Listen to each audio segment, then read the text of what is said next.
Good afternoon మిత్రులారా. ఇవాల్టి Instagram live లోపల నేను ఒక టాపిక్ పైన చర్చించబోతున్నాను. అదేంటిదంటే ఇప్పుడు current politics plus world changes గురించిన టాపిక్.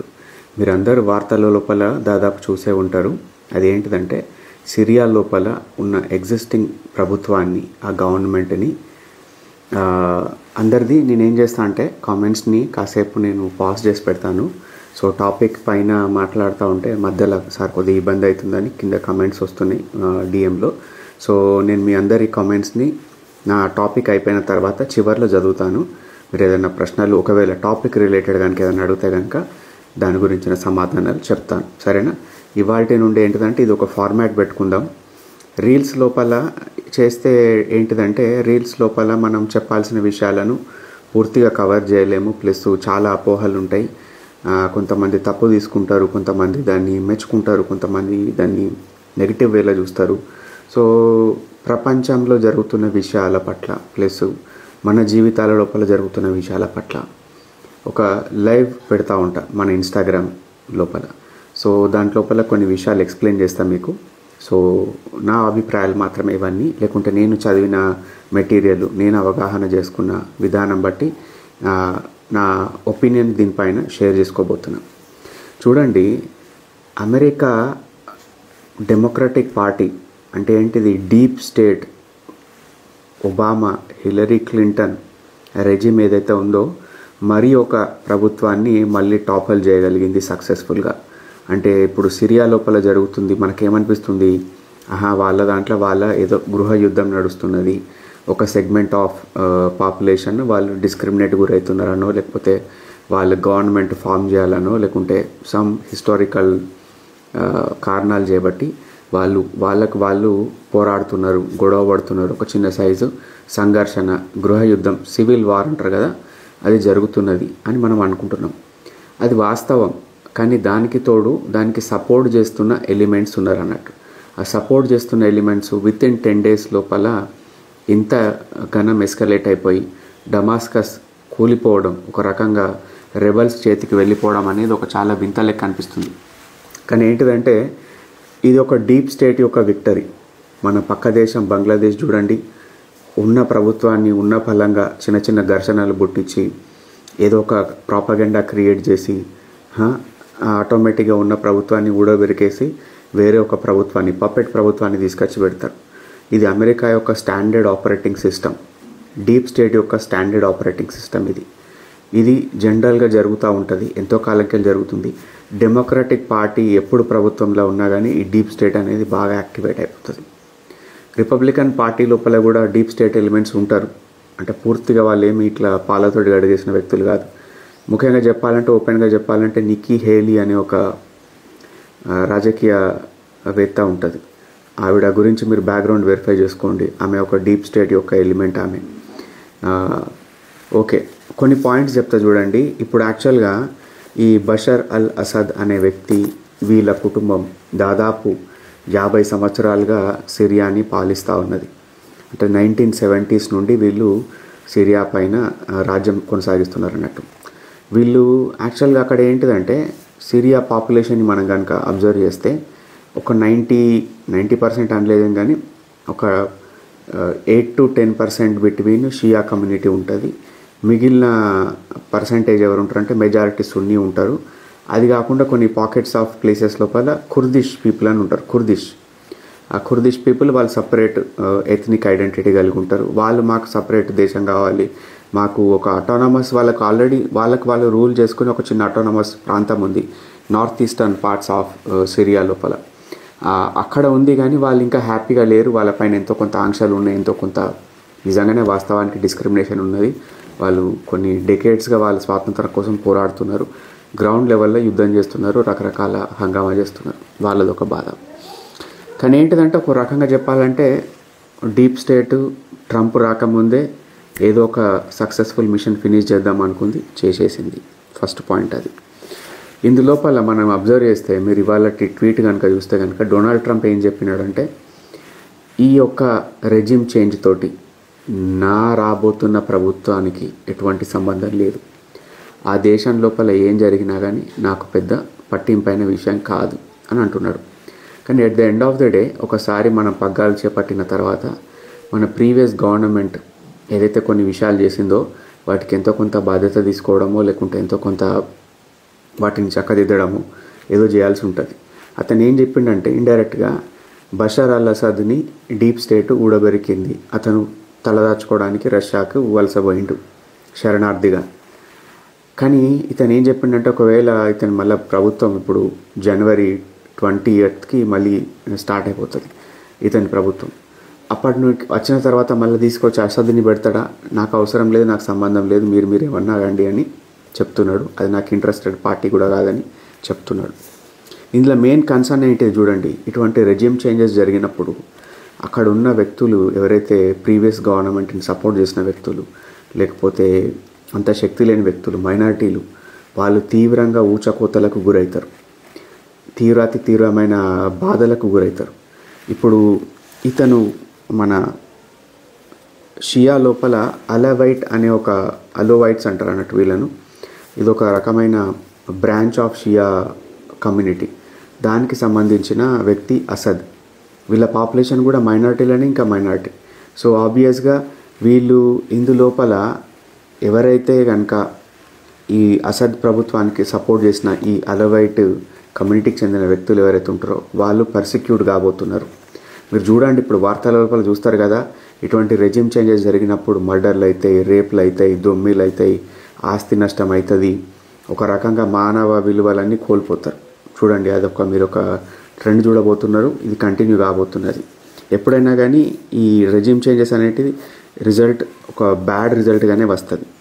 కానీ ఇది ఎట్లా పాసిబుల్ అయింది ఏంటంటే రష్యా అనేది దాదాపు 2011-12 ప్రాంతం నుండి దీన్ని కాపాడుకుంటూ వస్తున్నది. సిరియన్ గవర్నమెంట్ని, ఈ రెజిమ్ని కాపాడుకుంటూ వస్తున్నది. ఒక రకంగా తన అణుశక్తితోటి, తన యొక్క ఎయిర్ ఫోర్స్ తోటి రష్యాకు 2 బేసెస్ ఉన్నాయి సిరియా లోపల. మీరు కనుక ఇంటర్నేషనల్ న్యూస్ని ఫాలో అయితే కనుక రష్యా లోపల ఒక నేవల్ బేస్ ఉన్నది. సిరియా లోపల రష్యా యొక్క నేవల్ బేస్ ఉన్నది ఒకటి, రెండోది air force base military base 2 ఉన్నాయి. సో డిఫరెంట్ పాకెట్స్ లోపల ఇవి ఉన్నాయి. సో ఇప్పుడు వీళ్ళు రెజ్యూమ్ చేంజ్ అయిపోయింది కదా, ఇప్పుడు టెక్నికల్గా దీనికి మెయిన్ కీ ప్లేయర్ ఎవరు అంటే మీరు టర్కీ ప్రభుత్వాన్ని నడిపిస్తున్న వ్యక్తి ఎవరైతే ఉన్నారో ఎర్దోగాన్, అతనికి చాలా అంబిషన్ ఉన్నది. అతనికి ఏం కోరుకుందంటే అతని యొక్క వర్చస్సు, అతడు ఒకప్పటి ఒట్టమైన ఎంపైర్ ఎట్లయితే కలకల్లాడేదో, నేను ఖలీఫా కావాలి, ఇప్పుడు రాబోతున్న ఒట్టమైన ఎంపైర్కి తిరిగి పునరుజ్జీవం కాబోతున్న ఒట్టమైన ఎంపైర్కి నేను ఖలీఫా కావాలన్న కోరిక అతనికి బాగున్నది. సో అతడు మెయిన్ కీ ప్లేయర్. ఇందులోపల మెయిన్ బెనిఫిట్ పొందే వ్యక్తి లోపల కూడా నెంబర్ 1 మన టర్కీ యొక్క ఎర్దోగాన్, అతను లాభపడబోతున్నాడు అక్కడ. నెక్స్ట్ అతనికి ఉన్న ఇంట్రెస్ట్ ఏంటిదంటే నార్త్ ఈస్టర్న్ పార్ట్స్ లోపల ఉన్న ఈ కుర్దిష్ ప్రాంత ప్రజలు ఎవరైతే నివసిస్తే లొకేషన్స్ ఉన్నాయి చూసిందా, అటానమస్ ప్రాంతాలు, వాటిని ఇతను మెల్లగా కబ్జా చేసేసి తన లోపల కలుపుకోవడానికి లేకపోతే తన రిజిమ్ కిందకి తీసుకురావడానికి ఆ కోరిక ఉన్నది అతనికి. సో అతను దానికి పని చేయబోతున్నాడు. మెయిన్ చూడండి, ఇప్పుడు ఒక రకంగా చెప్పాలంటే మెయిన్ మైనస్ పాయింట్ ఎవరు నష్టపోతున్నారంటే ఇక్కడ దీనికి మనకు సంబంధం లేదనుకోవచ్చు. ఇరాన్ అనే దేశం అది ఎప్పుడు కూడా direct man to man fight చేయదు. ఏం చేస్తుందంటే తన యొక్క ప్రాక్సీలను వాడుకుంటుంది, తీవ్రవాదులను.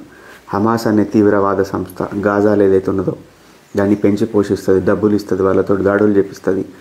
2 హిజ్బుల్లా, దానికి డబ్బులు ఇస్తుంది, పెంచి పోషిస్తుంది, వాళ్ళతోటి వాడుకుంటుంది. నెక్స్ట్ ఇరాక్ లోపల ఉన్న కొన్ని సెగ్మెంట్స్ హౌతీ తీవ్రవాదులు ఉంటారు, వాళ్ళని వాడుకుంటూ ఉంటుంది. సో ఇటువంటి సెగ్మెంట్స్ని వాడుకొని తన పని చేసుకోవడానికి ప్రయత్నం చేస్తుంటుంది. అంటే ఇజ్రాయెల్ చుట్టూ ఒక రింగ్ ఆఫ్ ఫైర్ అనే టైపు సిస్టమ్ ఏర్పాటు చేసింది ఇరాన్, ఎప్పుడంటే అప్పుడు దాడి చేయడానికి. కానీ ఇప్పుడు రాను హమాస్ వీక్ అయిపోయింది, హిజ్బుల్లా వీక్ అయిపోయింది, హౌతీలు ఎంతో కొంత దెబ్బతిన్నారు. ఇప్పుడు ట్రంప్ వచ్చినాక వీళ్ళ పరిస్థితి ఇంకా దారుణంగా అవుతుంది.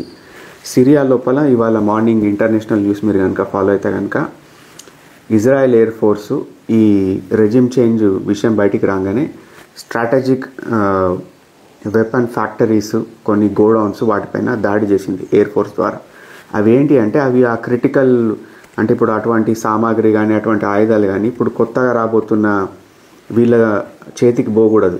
మీరు అనుకుంటున్నారు కదా ఎవరో రెబల్స్ అనుకుంటున్నారు కదా, రెబల్స్ ఎవరు కాదు. అక్కడ అల్ఖాయిదాకు సంబంధించిన ఒక బ్రాంచ్ ఆఫ్ రెబల్ గ్రూప్ ఉంది. అంటే వాళ్ళ స్థాపించిన ఒక గ్రూప్ ఉంది, టెర్రరిస్ట్ గ్రూప్. అది కూడా అల్ఖాయిదాకు సంబంధించిన ఒక టెర్రరిస్ట్ గ్రూపు. అది main key player in rebel, ఈ వార్ లోపల పోరాడుతున్న వాళ్ళ లోపల. అందులో సగం సెగ్మెంట్స్ ఐసిస్ వాళ్ళు ఉన్నారు. ఇంకొక మెయిన్ సపోర్టింగ్ పార్టీ ఇండైరెక్ట్గా వాళ్ళ దానికి హెల్ప్ చేస్తున్నారు అంటే సివిల్ యూనిఫామ్స్ లోపల ఉన్న టర్కీకి సంబంధించిన సైనికులు ఉన్నారు. సో డైరెక్ట్ టర్కీ హ్యాండ్ అందులో ఇన్వాల్వ్ అయిపోయింది. సో ఇక్కడ ఎవరు లాభపడుతున్నారు? ఒక రకంగా ఎర్దోగాన్ లాభపడతాడు, అమెరికన్ డీప్ స్టేట్ లాభపడుతుంది, మిలిటరీ ఇండస్ట్రియల్ కాంప్లెక్స్ ఎవరైతే వెపన్స్ బాగా అమ్ముకుంటూ ఉంటారో. ఈ మిడిల్ ఈస్టర్న్ కంట్రీస్ ఎప్పుడు కూడా సఖ్యంగా ఒకరితో ఒకరికి లేకపోతే ఒక శాంతితోటి బ్రతికే మైండ్ సెట్ ఉండే వ్యక్తులు కాదు. ఏదో ఒక గొడవలు వీళ్ళ లోపల జరుగుతుంటాయి. ఈ గొడవలకు అగ్నికి ఆజ్యం పోసినట్టు ఇటు అమెరికా కానీ ఇటువైపు నుంచి చూస్తే రష్యా కానీ వీళ్ళని వాడుకుంటూ ఉంటారు అన్నట్టు. వీళ్ళకు ఒక రకంగా వెపన్స్ ఇచ్చి సపోర్ట్ చేస్తారు, వీళ్ళకు ఒక రకంగా అన్ని రకాలుగా వీళ్ళను వాడుకుంటారు, వాడుకోబడతారు. సో ఇదో ప్రాబ్లం. ఇంకోటి చెప్తా చూడండి, మీకు మెయిన్ పాయింట్ చెప్పడం మర్చిపోయినా. అసలు ఒక 10 సంవత్సరాల క్రితం 12 సంవత్సరాల క్రితమే ఈ రెబల్ గ్రూప్స్ ఇన్ఫైటింగ్ నడుస్తుంది, సివిల్ వార్ నడుస్తుంది. అప్పుడే యాక్చువల్గా సిరియాని టేక్ ఓవర్ చేసేవాళ్ళు. కానీ ఎందుకు కాలేకపోయిందంటే ఒబామా అనే వ్యక్తి అక్కడ మధ్యలో అడ్డంగా ఉండి, సో కొంచెం రష్యాకును అమెరికాకు ఒక ప్రచ్ఛన్న యుద్ధం అంటారా, ఎవరిదో గొడవ, ఎవరిదో ప్లేసు, మీరు ఎవరిదో ఫంక్షన్కి వెళ్ళిండ్రు, సమ్ చుట్టాల ఫంక్షను, వాడెవడో దూర బంధువు వాడెవడో వచ్చిండు. ఇక్కడ పిల్లల తరపు వాళ్ళు పెళ్లి కొడుకు తరపు వాళ్ళు ఇద్దరు బాగానే ఉన్నారు. కానీ వీళ్ళు గల్లలు పట్టుకొని దేనికో కొట్టుకున్నారు అనుకోండి, ఎట్లుంటుంది? భోజనాల కాడను లేకుంటే గౌరవ మర్యాదలు సరిగ్గా జరగలేదను, అంటే బేగానా షాదీ మే అబ్దుల్లా దివానా టైప్లా. సో ఆ టైప్ ఆఫ్ ఆ స్కిర్మిషెస్ చేయబట్టే ఐసిస్ అనే తీవ్రవాద సంస్థ సిరియా నుండి పుట్టుకొచ్చింది. మళ్ళీ చూడండి నేను ఏం చెప్పబోతానంటే, సిరియా మళ్ళీ తీవ్రవాదుల చేతిలో హస్తగతంలోకి పోతుంది అంటే ఆటోమేటిక్గా ప్రపంచానికి మళ్ళీ ఏదో ఒక రకమైన ప్రమాదం, ఇట్లా ఐసిస్ లాంటి ఎలిమెంట్ ఇంకా పెద్దది వచ్చేది అవకాశం రాబోతుంది. ఇది నా యొక్క ప్రిడిక్షన్. ఇది ఇంకోటి నేను చెప్దాం అనుకున్న పాయింట్ ఏంటిదంటే, మీరు చూడండి ఇక్కడ ఇరాక్ అనే ప్రాంతాన్ని చూడండి. ఇరాక్ ఒకప్పుడు ఎంతో కొంత స్టేబుల్ కంట్రీ ఉండే. సద్దాం హుస్సేన్ ఉన్నప్పుడు అతను మంచివాడా చెడ్డవాడా, ఆటోక్రాటిక్ పర్సనా, అతను చేసిన పనులు ఏంటివి, ఇవన్నీ పక్కకు పెట్టినా కానీ ఒక రకంగా స్టెబిలిటీ ఉండే ఆ దేశం లోపల. తీవ్రవాద కార్యకలాపాలు ఉండకపోతుండే, ప్లస్ ఎంతో కొంత ప్రజలు నార్మల్ లైఫ్ లీడ్ చేసేవాళ్ళు. సద్దాం హుస్సేన్ని అక్కడ నుండి అమెరికా ఏం చేసింది? ఊడబెరికేసింది. ఎందుకు? సద్దాం హుస్సేన్ అనే వ్యక్తి సున్నీకి కమ్యూనిటీకి చెందిన వ్యక్తి. అతను మెజారిటీ ఇరాక్ యొక్క వర్గం ఎవరు? షియా వర్గం ఉంటారు కమ్యూనిటీ. వాళ్ళని రూల్ చేస్తున్నారని మెల్లమెల్లగా లోపల కొంచెం ఇట్లనే సివిల్ వార్ పుట్టించి కొద్దిగా రెబల్ గ్రూప్స్ని సృష్టించి చిన్న ప్రాపగెండా ప్రాపర్గా మ్యారినేట్ అయ్యేటట్టు క్రియేట్ చేసి ఆ తర్వాత ఇండైరెక్ట్గా వాటిపైన దాడి చేసి అక్కడ రెజిమ్ చేంజ్ చేసేసారు. సో దాని తర్వాత ఇరాక్ పరిస్థితి ఏమైంది చూడండి. ఇరాక్ లోపల అల్ఖాయిదాలు ప్లస్ ఐసిస్ తీవ్రవాద సంస్థలు ఇవన్నీ పేరుకొచ్చేసినాయి కదా. అంటే ఒక రకంగా చెప్పాలంటే బషర్ అల్ అసద్ అతని పైన ఉన్న ఒక బ్లాట్ ఏంటిది, ఒక మచ్చ ఏంటిదంటే సిరియన్ హ్యూమన్ రైట్స్ కౌన్సిల్స్ అని కొన్ని ఉన్నాయి.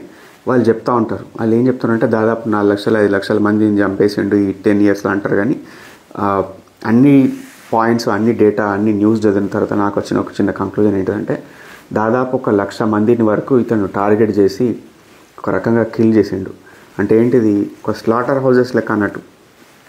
ఒక జైలు పెడతాడు సపరేటు, ఇతనికి నచ్చని వ్యక్తులను తీసుకుపోయి ఆ సెగ్మెంట్స్ ఆఫ్ ఒక జైళ్ళలో పెడతాడు. పెట్టి వాళ్ళు వింతగా ఆ జైళ్ళలో చనిపోతారు. అంటే హిట్లరు వాడిన సేమ్ కైండ్ ఆఫ్ టాక్టిక్ తీసుకుపోయి వాళ్ళని సపరేట్ దూరంగా పెట్టేసి చంపడం ఏదైతే ఉందో చూసారా, అది ఇతను కూడా వాడిన అన్నట్టు. అంటే చూడండి ఇక్కడ మిడిల్ ఈస్టర్న్ కంట్రీస్ లోపల ఎప్పుడు కూడా ఒక అశాంతి అనేది కొనసాగుతూనే ఉంటుంది. డబ్బుల కోసమో ఆయిల్ కోసమో వాళ్ళ లోపల వాళ్ళకు పడకనో వర్గ విభేదాలు చేయబట్టో ఏదో నడుస్తుంది. దానికి తోడుగా American involvement, Russian involvement, western parties యొక్క ఇన్వాల్వ్మెంట్ తోటి నడుస్తూ ఉంటుంది అన్నట్టు. ఓకే, ఇంకొక అమెరికన్ డీప్ స్టడీ చేసిన కుకృతి అంటారా, లేకపోతే వాళ్ళు అనవసరంగా ఎట్లా ఇన్వాల్వ్ అయిపోయి నడుస్తున్న రాజ్యాలను, ప్రభుత్వాలను కూలగొట్టి అశాంతిని ఎట్లా పుట్టిస్తారంటే, లిబియా దేశం గురించి మీరు చూడండి, ఆ చరిత్ర చదవండి. గద్దాఫీ అనేటోడు యాక్చువల్గా వాడు రంగుబిరంగి మనిషి అన్నట్టు. అంటే ఏంటిది, పూల రంగాడు అంటారు చూసిరా, తెలుగు సినిమాల లోపల వాడతారా పదం, ఆ టైప్. వాడు ఎంతసేపు తినడం, తాగడము, ఎంజాయ్ చేయడము, ఆ టైప్ మైండ్ సెట్ వాడు. ఎంతో కొంత వాడు అట్లా చేసినా కానీ ప్రజలను ఎక్కువ ఎప్పుడు వాడు ఛాందసవాదంతో దేనితోటో దాంతో వాడికి హింస పెట్టలేడు. కానీ వాడిని ఏం చేశారు, వాడిని కూడా మెల్లగా డీప్ స్టేట్ కూడా పెరిగింది. ఇప్పుడు లిబియా లోపల ఎన్నో రకాల టెర్రరిస్ట్ ఎలిమెంట్స్ తోటి బాధపడుతున్నారు. చూడండి, మనం అందరం అనుకుంటున్నాం కదా, అసలు మూడో ప్రపంచ యుద్ధం వస్తుందా, ఏమవుతుంది ఏంది అని అందరికీ డౌట్ ఉన్నది. కానీ నిజంగా తెలియకుండానే చాప కింద నీరు లెక్క అసలు బయటికి కనిపించకుండా మూడో ప్రపంచ యుద్ధం నడుస్తుంది నా దృష్టి లోపల.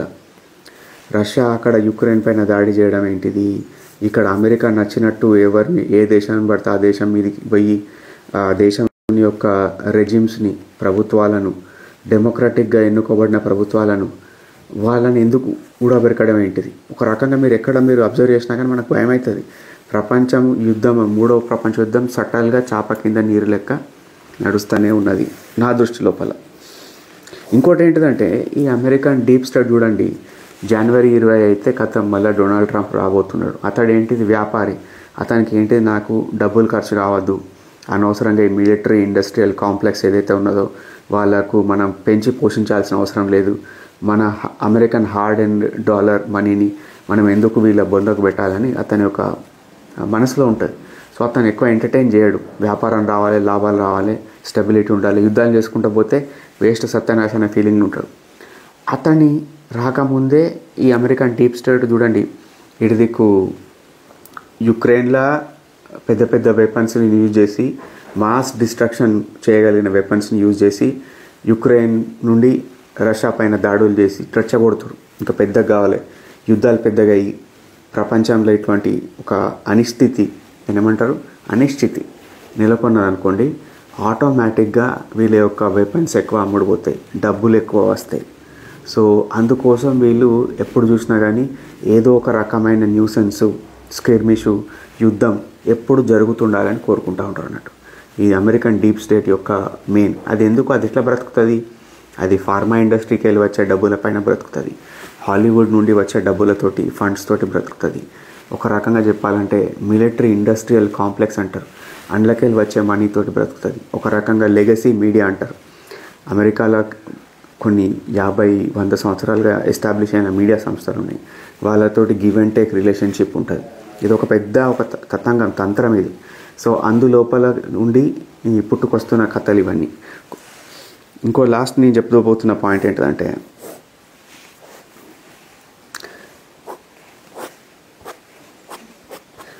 దీన్ని బట్టి మనం ఏం చేయాలంటే, మన ప్రభుత్వాలు కానీ ఎవరైనా కానీ కాస్త జాగరూకతతోటి వ్యవహారం చేయాలి. అంటే ఇప్పుడు చూడండి, నేను చాలా అసంతృప్తితో ఉన్న వాస్తవం చెప్పాలంటే, భారతదేశం ఏం చేస్తుంది, మరీ శాంతి మన్ను మశానం లేకుంటే స్ట్రాటజిక్ సైలెన్స్ అని ఇవని అని మౌనంగా ఉంటుంది. బంగ్లాదేశ్లో జరుగుతున్న దాడులు, అకృత్యాలపైన ఏమైనా రెస్పాండ్ అయిందా మన ప్రభుత్వం? ఏదో తూతు మంత్రంగా 4-5 డైలాగులు కొడుతుంది కానీ పెద్ద రెస్పాండ్ అయితే లేదు. వాస్తవానికి ఇదే ప్లేస్ లోపల మన దేశాన్ని ఒక పుతిన్ పాలిస్తుండ అనుకోండి, ఒక ట్రంప్ పాలిస్తుండ అనుకోండి, యాహియా సిన్వర్ అని ఓ టెర్రరిస్ట్, వాడు హమాస్ వాడు చనిపోయే టైంలో కూడా మంది వీడియో బయటకు వచ్చింది చూసిరా, వాడు చనిపోయే టైంలో కూడా వాడు పోరాడుకుంటూ చచ్చిపోయాడు మగోన్ లెక్క. అంటే చూడండి, లీడర్షిప్ నిజంగా ఉండే వ్యక్తులు ఎట్లా అంటే, వాని యొక్క పర్సనల్ బ్రాండ్ ఇమేజ్లు అవి ఏం పట్టించుకోరు. వాళ్ళకి ఏంటిది, మంచి అయినా చెడైనా, చెడ్డ పేరు వచ్చినా కానీ వాడు అనుకున్న ఐడియాలజీ కోసం కొట్లాడుకుంటూ పోతాడు. కానీ మన వాళ్ళు ఏంటిదంటే, మన ప్రభుత్వాలు, మన భారత ప్రభుత్వం ముఖ్యంగా ఇప్పుడున్న లీడర్షిప్ ఏంటంటే బాగా మెతక వైఖరి కలిగిన వ్యక్తులు, బ్రాండ్ ఇమేజ్ పట్ల బాగా కన్సర్న్ కలిగిన వ్యక్తులు, డిసైసివ్ యాక్షన్స్ తీసుకునే కెపాసిటీ ఉంది కానీ చాలా తక్కువ ఉంది. సాఫ్ట్ లీడర్షిప్ నడుస్తుంది మన దగ్గర. సో ఇది ఫ్రెండ్స్, అంటే మీకు కొంచెం చిన్న అప్డేట్ ఇద్దాము, ప్లస్ మన ఫాలోవర్స్కి ఎంతో కొంత పర్టికులర్గా ప్రపంచంలో జరుగుతున్న విషయాల పట్ల, అంటే ఎప్పుడు కూడా వన్ సైడ్ కాకుండా మనం రెండు కోణాల లోపల చూసినప్పుడు అదర్ అండ్ పార్టీ యొక్క కన్సర్న్స్ పట్ల కూడా మనం చూసినప్పుడు మనకి ఇటువంటి విషయాలు అర్థమవుతూ ఉంటాయి అన్నట్టు. సో ఇది ఫ్రెండ్స్, ఈవినింగ్ టైంలో కూడా లైవ్ పెడతా, అప్పుడు కూడా ఏదన్నా ఒక టాపిక్ చెప్తా మీకు. సో నాకు వేరే క్లయింట్స్ ఉన్నారు, ఇప్పుడు నేను ఆఫీస్కి వెళ్ళిపోవాలి, పైకి కౌన్సిలింగ్ సెషన్స్ ఉన్నాయి. మళ్ళీ కలుద్దాం ఫ్రెండ్స్, అప్పుడప్పుడు రెగ్యులర్గా లైవ్ పెడదాం ఉందాం, ఇక రెగ్యులర్గా ఇంటరాక్ట్ కూడా అవుదాం. Bye, take care.